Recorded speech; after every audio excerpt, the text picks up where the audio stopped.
بلند دنیا میں ہر سو خدا کا نام کیا۔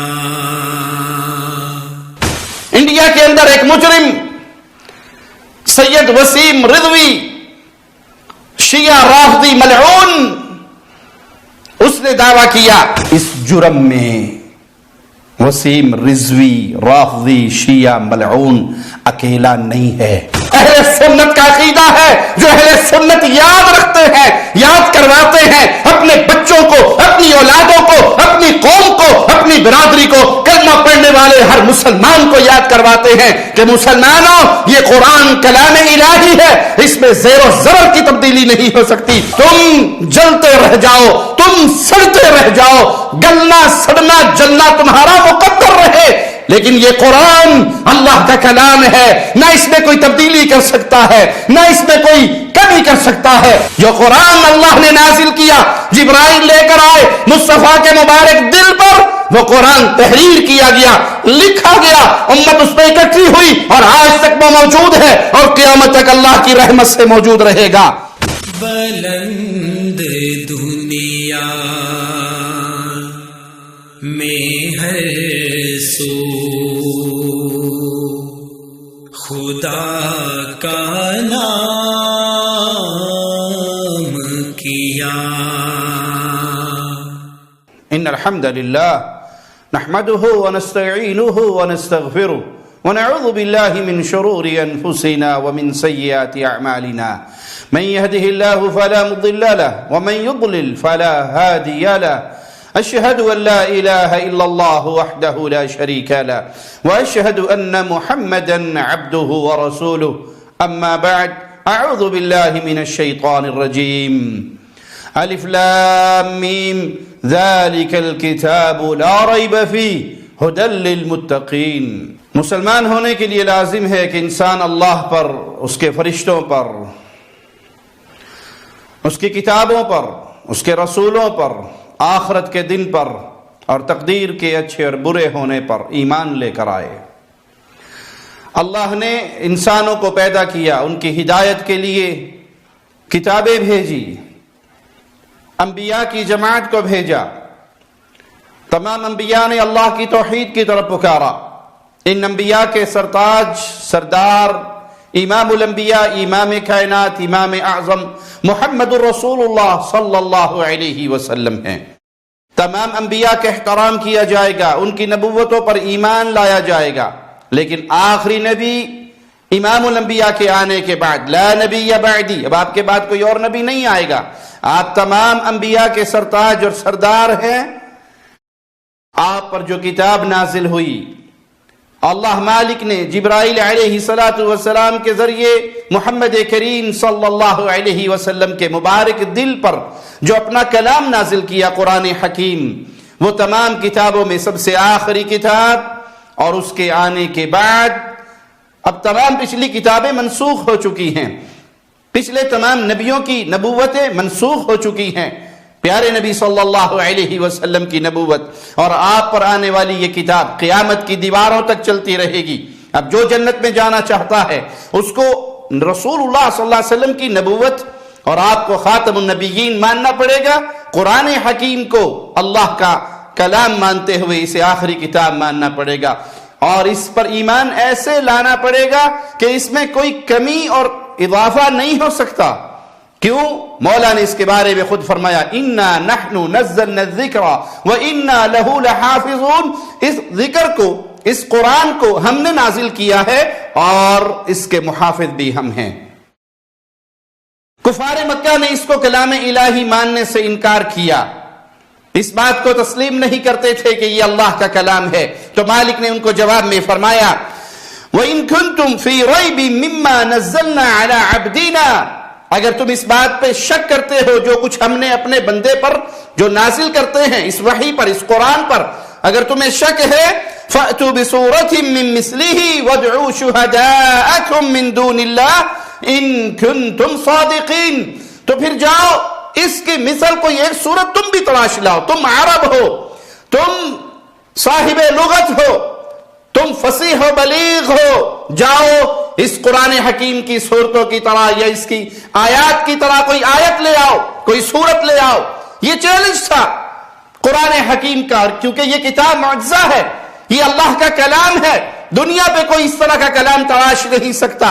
اگر تراش سکتے، بنا سکتے تو کفار مکہ رسول اللہ صلی اللہ علیہ وسلم کو نعوذ باللہ جھوٹا ثابت کر دیتے، کوئی سورت تراش لاتے، کوئی آیت تراش لاتے اس قرآن حکیم کی مثل، لیکن وہ ایسا نہیں کر سکے۔ قرآن نے ان کو جواب دیا فَإِن لَمْ تَفْعَلُوا وَلَن تَفْعَلُوا فَاتَّقُوا النَّارَ الَّتِي وَقُودُهَا النَّاسُ وَالْحِجَارَةُ أُعِدَّتْ لِلْكَافِرِينَ۔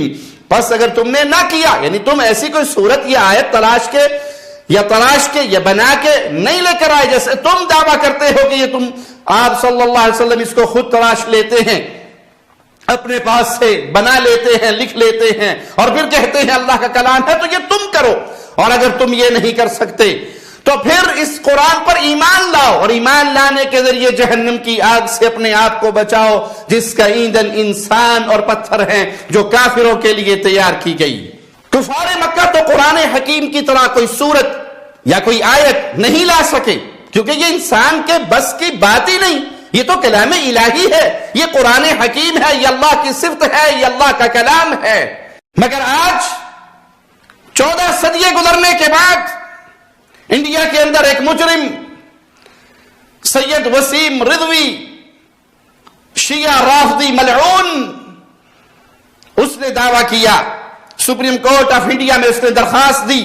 پروفٹ محمد کے بعد پہلے خلیفہ ابو بکر، دوسرے خلیفہ عمر اور تیسرے خلیفہ عثمان دوارا قرآن کو کلیکٹ کر کے اور اس کو جاری کیا گیا ایک کتابی شکل میں۔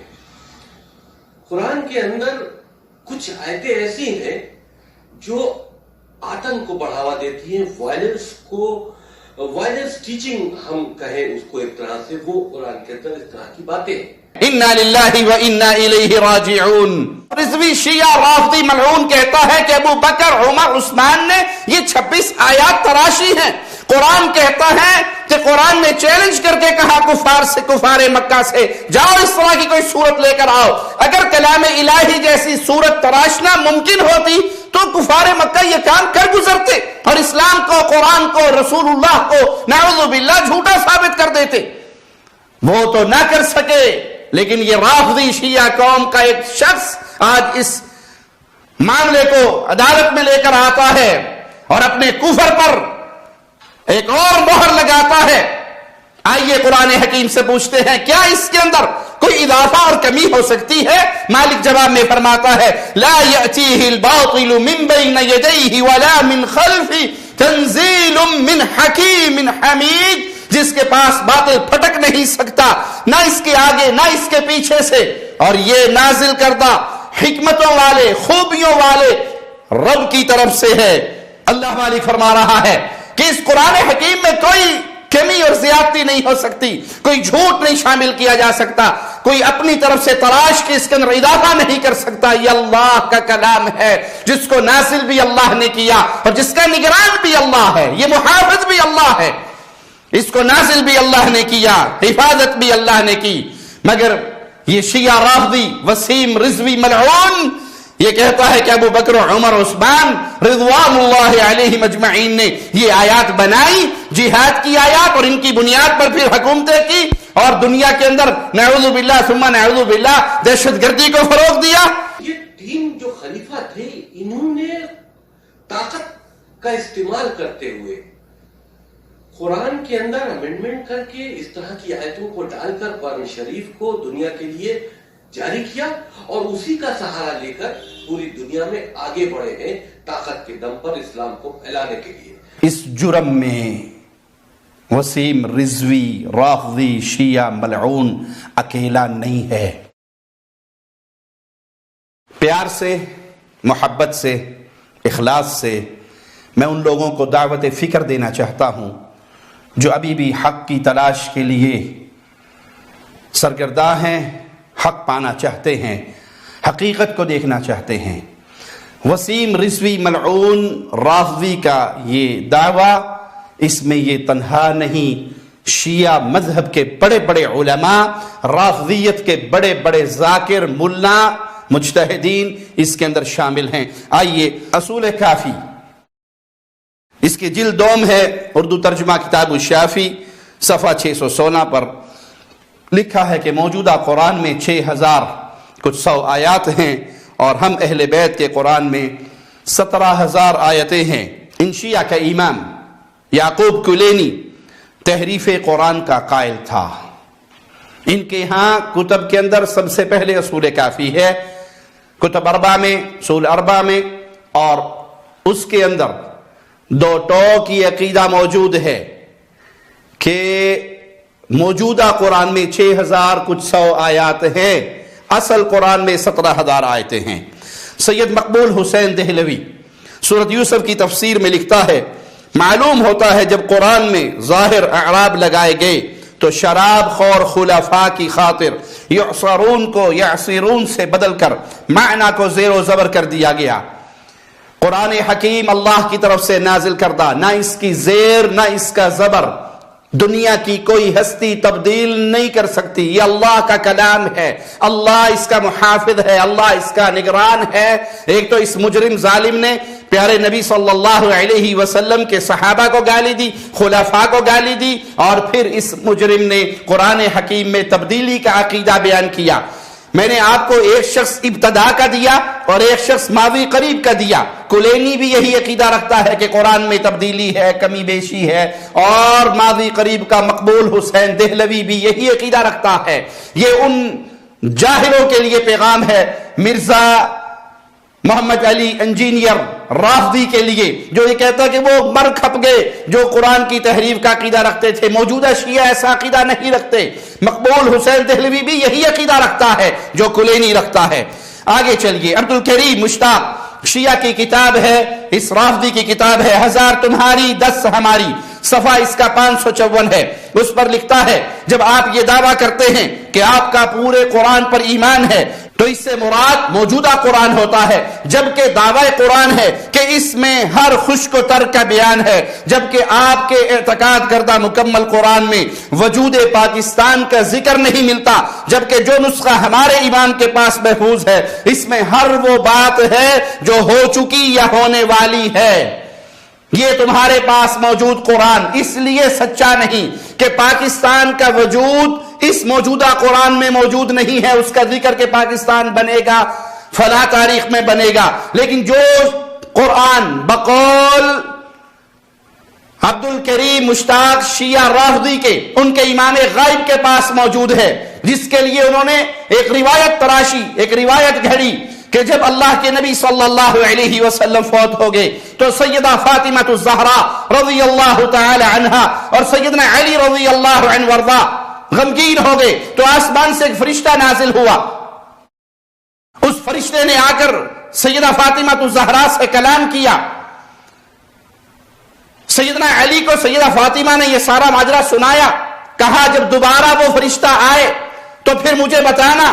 دوبارہ وہ فرشتہ آیا، سیدہ فاطمہ نے بتایا، سیدنا علی پردے میں بیٹھ گئے، فرشتے نے پورا قرآن سیدہ فاطمہ الزہرا کو سنایا اور سیدنا علی نے اس کو تحریر کیا۔ انہوں نے یہ روایت تراشی گھڑی جس کا نہ سیدہ فاطمہ الزہرا رضی اللہ تعالی عنہا سے کوئی تعلق، نہ سیدنا علی رضی اللہ عنہ وارضا سے کوئی تعلق، یہ جھوٹ کی نسبت ان کی طرف کرتے ہیں۔ اس قرآن کے اندر بقول عبد الکریم مشتاق شیعہ رافضی کے وجود پاکستان کا ذکر ہے، اس لیے وہ قرآن سچا ہے۔ موجودہ قرآن جھوٹا ہے، سچا نہیں ہے، کامل نہیں ہے، مکمل نہیں ہے، انکمپلیٹ ہے۔ کیوں؟ اس میں وجود پاکستان کا ذکر نہیں۔ مزید سنیے، ملا باقر مجلسی کی کتاب حیات القلوب، جلد اس کی 3 ہے، صفحہ 124 ہے۔ اس پر لکھا ہے، شیخ طوسی نے مجالس میں بسند معتبر ابراہیم بن عبد الصمد سے روایت کیا، وہ کہتے ہیں میں نے حضرت صادق کو اس آیت کو اس طرح پڑھتے ہوئے سنا، ان اللہ اصطفى آدم ونوحا وآل ابراہیم وآل عمران وآل محمد علی العالمین۔ قرآن حکیم میں یہ آیت اس وقت آل محمد کے بغیر ہے، وآل عمران علی العالمین۔ یہ کہتا ہے ملا باقر مجلسی رافضی ملعون کہ نہیں، آیت یوں نہیں، آیت کے اندر آل محمد کا بھی ذکر تھا، لیکن آل محمد کو قرآن سے نکال دیا گیا۔ انا للہ و انا الیہ راجعون۔ میرا مالک فرماتا ہے کہ اس کے آگے اور پیچھے سے اس میں کوئی کمی بیشی، جھوٹ، غلط بات شامل نہیں ہو سکتی، نہ شامل کی جا سکتی ہے نہ نکالی جا سکتی ہے، لیکن رافضیوں کا، شیعوں کا عقیدہ ہے کہ اس قرآن کے اندر کمی بھی ہوئی ہے، اس قرآن کے اندر زیادتی بھی ہوئی ہے۔ حیات القلوب جلد نمبر 2 صفحہ 832 پر لکھا ہے منافقین نے خلافت غصب کر لی، غرض رسول خدا کے خلیفہ کے ساتھ یہ برتاؤ کیا اور دوسرے کے ساتھ جو خدا کی کتاب تھی تحریف کی، تغیر اور تبدل کیا اور جس طرح چاہا الٹ پلٹ کر دیا۔ آگے مزید لکھتا ہے کہ یہ کام کرنے والے کون تھے؟ یہ لوگ قبیلوں کے سردار اور ان کے بزرگ تھے، اور اس جماعت کے ہر فرد کے تابع عظیم مخلوق تھی کہ لوگ ان کی باتیں سنتے اور اطاعت کرتے، اور ان کے خبیث دلوں میں ابو بکر کی محبت جاگزی تھی، جس طرح بنی اسرائیل کے دلوں میں بچھڑے اور سامری جادوگر کی محبت جگہ کیے ہوئے تھی۔ انا للہ و انا الیہ راجعون۔ پیارے نبی صلی اللہ علیہ وسلم کے صحابہ کو منافقین کہا اور ان کے پیارے پاکیزہ دلوں کو خبیث دل کہا۔ قرآن حکیم کے اندر کمی بیشی کا عقیدہ بیان کیا، تبدیلی کا عقیدہ بیان کیا کہ اس میں الٹ پلٹ کر دیا گیا، بہت زیادہ تبدیلیاں کر دی گئی۔ کیوں؟ یہ کرنے والے جو صحابہ تھے ان کے دلوں میں نعوذ باللہ ثم نعوذ باللہ ابو بکر کی محبت تھی، اور ابو بکر کی محبت ایسے ہی ہے جیسے بنی اسرائیل کے دلوں میں بچڑے کی محبت اور سامری جادوگر کی محبت تھی۔ یہ ان رافضیوں کے عقائد ہیں، یہ ان شیعوں کے عقائد ہیں جن کو ہم سال ہر سال سے بیان کرتے آ رہے ہیں، عرصہ دراز سے اپنی امت کو جگاتے آ رہے ہیں، ڈراتے آ رہے ہیں، ان کا شر بیان کرتے آ رہے ہیں۔ آج جو وسیم رضوی ملعون نے جو عقیدہ بیان کیا ہے، جو رٹ دائر کی ہے سپریم کورٹ میں، اس میں، اس کفر میں، اس زندقے میں وہ تنہا نہیں بلکہ رافضیت کی پوری قوم، ان کے سارے علماء، ان کے سارے مجتہدین اور ائمہ اور ان کے سارے بڑے اس جرم کے اندر شامل ہیں۔ یہ صحابہ کے دشمن، یہ قرآن کے دشمن، یہ اسلام کے دشمن، اسلام کا چولا پہنا ہے، حقیقت میں اسلام کا ان سے اور ان کا اسلام سے کوئی تعلق نہیں۔ مزید سنیے، فصل الخطاب، کتاب کا نام صرف اپنے ذہن میں بٹھا لیجئے، فصل الخطاب فی اثبات تحریف کتاب رب الارباب۔ اس کتاب کا نام فصل الخطاب رکھا گیا، جس میں یہ ثابت کیا گیا کہ رب الارباب کے کتاب قرآن حکیم کو تبدیل کر دیا گیا۔ اس کتاب کا صفحہ 64، اس پر مرزا حسین بن محمد تقی النوری الطبرسی الشیعی الامامی وہ لکھتا ہے، مگر رسول خدا کی وفات کے بعد جب اقتدار اپنے مرکز سے ہٹا، یعنی علی کو نہیں ملا رضی اللہ عنہ وارضا، تو ارباب اقتدار کے سیاسی مصالح اس بات کے متقاضی نہ تھے کہ قرآن کے ساتھ علی بن ابی طالب کا نام ہر مسلمان کے ذہن پہ نقش ہو۔ آگے مزید لکھتا ہے کہ جب علی بن ابی طالب نے اس قرآن کو جمع کر کے ارباب اقتدار کے سامنے پیش کیا تو وہاں سے اسے رد کر دیا گیا اور کہا ہمیں اس کی ضرورت نہیں۔ پھر نوری طبرسی نے درجنوں آیات ذکر کی کہ یہ تبدیل کر دی گئی، یہ آیت یوں نہیں تھی یوں تھی، یہ آیت یوں نہیں تھی یوں تھی۔ بلغ ما انزل الیک فی ولایت علی، آیت اصل میں یوں تھی جس کو بعد میں تبدیل کر دیا گیا۔ پھر نوری طبرسی نے اپنے ان علماء کے نام درج کیے جو تحریف قرآن کے قائل تھے۔ لمبی لسٹ ہے ناموں کی، لیکن اختصار کے ساتھ صرف چند بڑے بڑے مجتہدین اور ائمہ کے نام آپ کے سامنے رکھتا ہوں۔ علی بن ابراہیم القمی جو سن 307 ہجری میں ہلاک ہوا، محمد بن یعقوب الکلینی جو 329 ہجری میں ہلاک ہوا، محمد بن حسن الصفار جو 290 ہجری میں ہلاک ہوا، محمد بن ابراہیم النعمانی جو کلینی کا شاگرد ہے، سعد بن عبداللہ القمی جو 301 ہجری میں ہلاک ہوا، علی بن احمد الکوفی جو 352 ہجری میں ہلاک ہوا، محمد بن مسعود العیاشی، ناموں کی لمبی لسٹ ہے لیکن یہ چند نام ہم نے صرف آپ کے سامنے پیش کیے۔ کوئی یہاں پر یہ نہ کہے کہ وسیم رضوی رافضی ملعون کے خلاف تو انڈیا کے شیعوں نے بھی بائیکاٹ کیا ہے اور اس کے خلاف آواز بلند کی ہے. ہم کہتے ہیں یہ آوازیں بلند کرنے والے اور یہ نعرہ لگانے والے کہ ہم قرآن کو تحریف شدہ نہیں مانتے، ہم قرآن کو اصلی مانتے ہیں، یہ تقیہ کی بنیاد پر، جھوٹ کی بنیاد پر ایسے دعوے کرتے ہیں. اگر آپ دیکھنا چاہیں کہ یہ جھوٹ بول رہے ہیں یا دل سے قرآن کی حقیقت کو اور قرآن کی حاکمیت کو تسلیم کرتے ہیں، قرآن کی تحریف کے عقیدے کے قائل نہیں ہیں، تو ان سے ڈیمانڈ کیجئے کہ آؤ ہم آپ سے گفتگو کر کے اپنے دل کو تسلی دینا چاہتے ہیں. کیا واقعی تم قرآن کو اصلی مانتے ہو؟ قرآن اللہ کا کلام ہے، یہ اللہ کا کلام اللہ کی صفت ہے، اس کی نگرانی اللہ کے ذمہ ہے، اس میں کمی اور بیشی ہو نہیں سکتی. جو یہ عقیدہ رکھے کہ قرآن میں کمی ہو گئی، زیادتی ہوگی، نکال دیا گیا، زیادہ کر دیا گیا، 17,000 آیات تھی صرف 6,000 رہنے دی، بلکہ کہتے ہیں کہ صرف ابو لہب کا نام رہنے دیا، 7 قریشیوں کے نام تھے قرآن میں، 6 نکال دیے. ابو لہب کا اس لیے رہنے دیا کہ رسول خدا کو تکلیف ہو کہ چچا تھا. انا للہ و انا الیہ راجعون، انا للہ و انا الیہ راجعون. آؤ ہم اپنے دل کو تسلی دیتے ہیں کہ نہیں، یہ وسیم رضوی شیعہ رافضی ملعون سے اعلان برات کرنے والے حق پر ہیں، تو ان سے کہو آؤ علی بن ابراہیم القمی کو کافر کہو جس نے قرآن کی تحریف کا عقیدہ پیش کیا، محمد بن یعقوب کلینی کو کافر کہو جس نے قرآن کی تحریف کا عقیدہ پیش کیا، محمد بن حسن الصفار کو کافر کہو جس نے قرآن کی تحریف کا عقیدہ پیش کیا، ملا نوری طبرسی کو کافر کہو جس نے فصل الخطاب فی اثبات تحریف کتاب رب الارباب کتاب لکھ کر ان آیات کو بیان کیا کہ قرآن میں یوں نہیں، یہ آیت یوں نازل ہوئی تھی، اس کو لعنت کرو، اس کو کافر کہو، اس سے برات کرو. سعد بن عبداللہ القمی سے، محمد بن مسعود العیاشی سے، اپنے ان سارے ذاکروں سے، مجتہدین سے، علماء سے، بڑوں سے برات بھی کرو، انہیں کافر بھی گردانو، ان کے کفر کا اعلان بھی کرو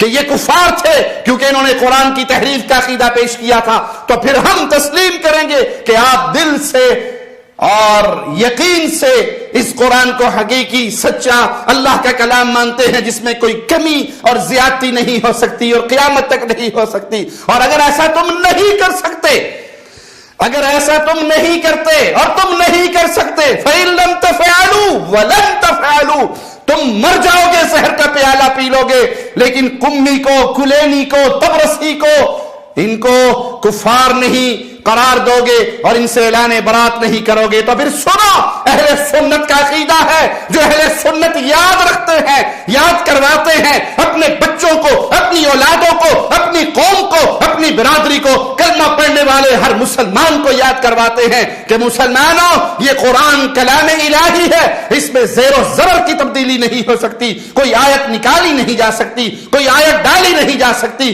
یہ قرآن منزل من اللہ ہے اور اس کا محافظ بھی اللہ ہے. جو اس کی تبدیلی کا عقیدہ رکھتا ہے، جو اس میں کمی بیشی کا عقیدہ رکھتا ہے، وہ مسلمان نہیں ہے، بھلے وہ کلمہ پڑھے کافر ہے، نماز پڑھے تب بھی کافر ہے، روزے رکھے تب بھی کافر ہے، حج کرے تب بھی کافر ہے، اذانیں دے تب بھی کافر ہے. وہ مسلمان نہیں ہو سکتا جو قرآن کے بارے میں یہ عقیدہ رکھے کہ اس میں تبدیلی بھی ہو گئی اور زیادتی بھی ہو گئی.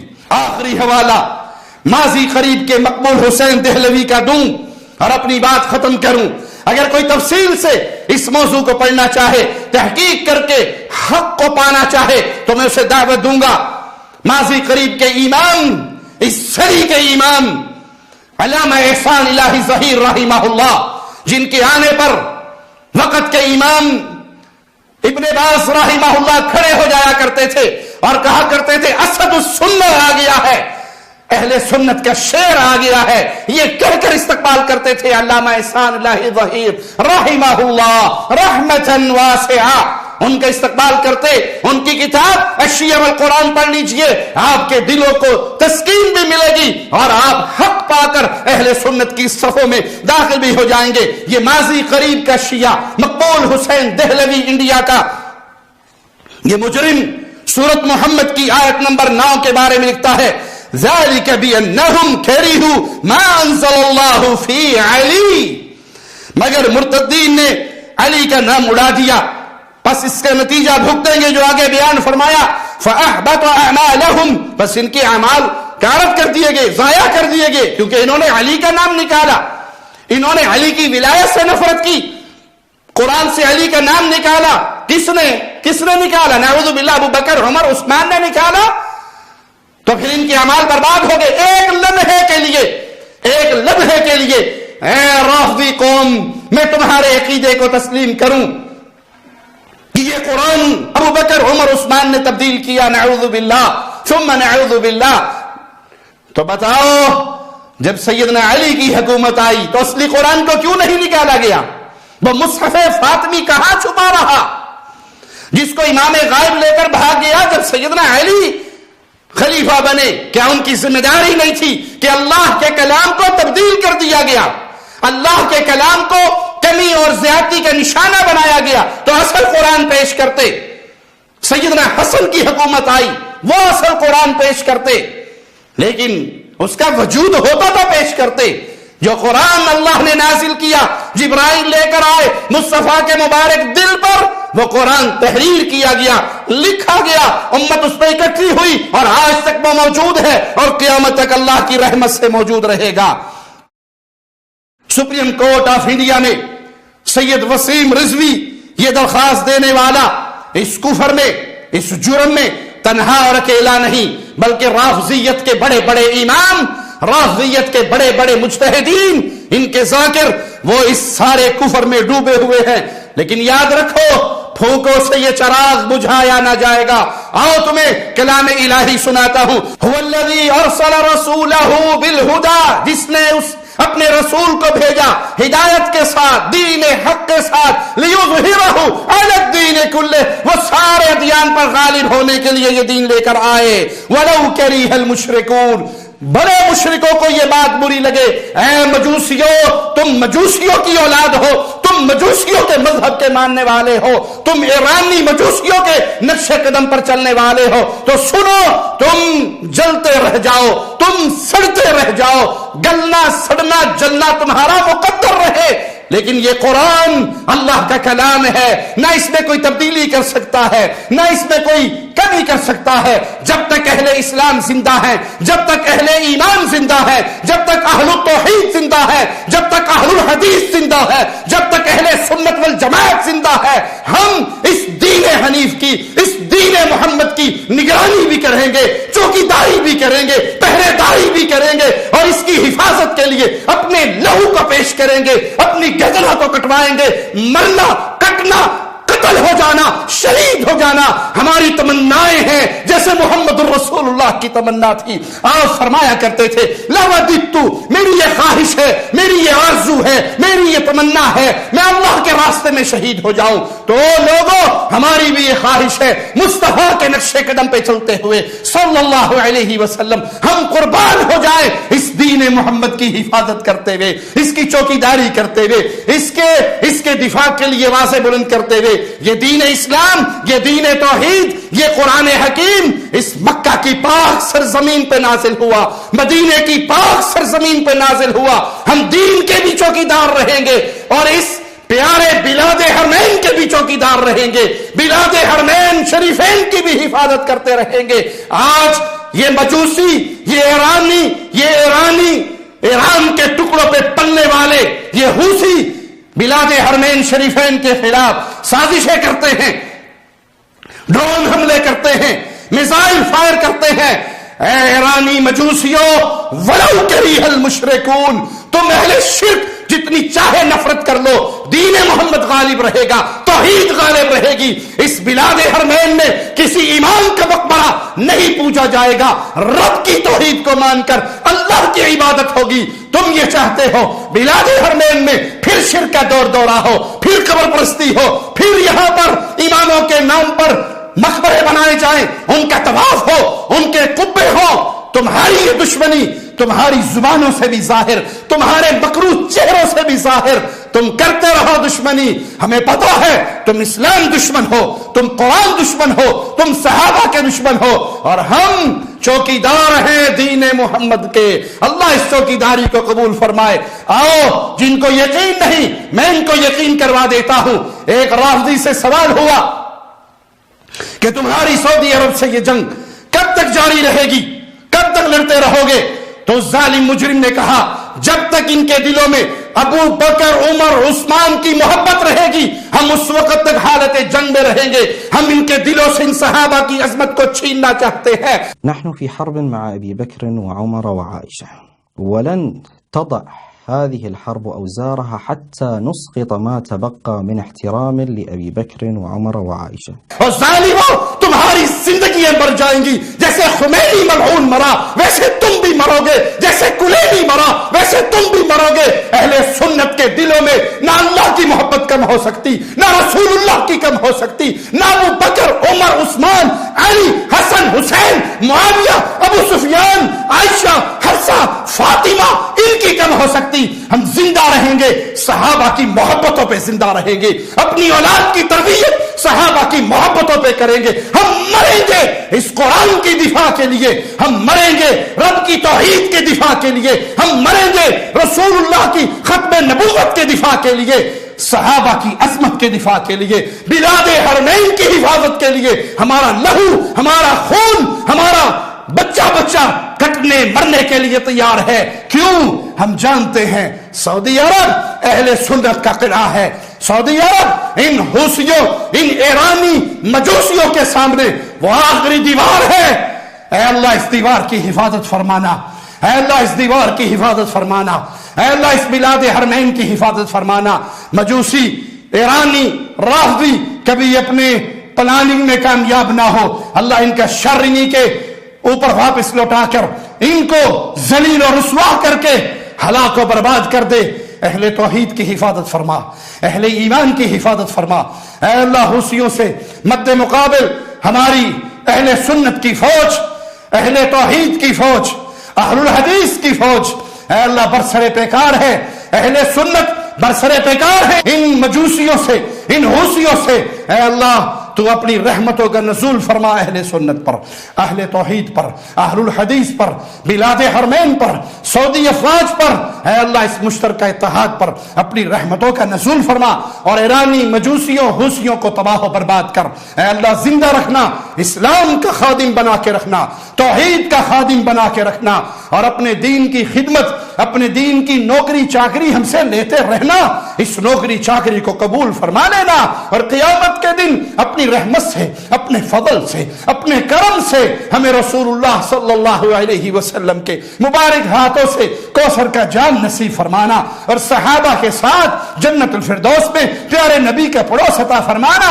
اے اللہ تو قادر ہے، تیرے ہاتھ میں ساری قوتیں ہیں۔ اے اللہ تو قوتوں والا ہے مولا، اپنی قوتوں سے اہل ایمان کی مدد فرما۔ اقول قولی ھذا واستغفر اللہ لی ولکم ولسائر المسلمین فاستغفروہ انہ ھو الغفور الرحیم۔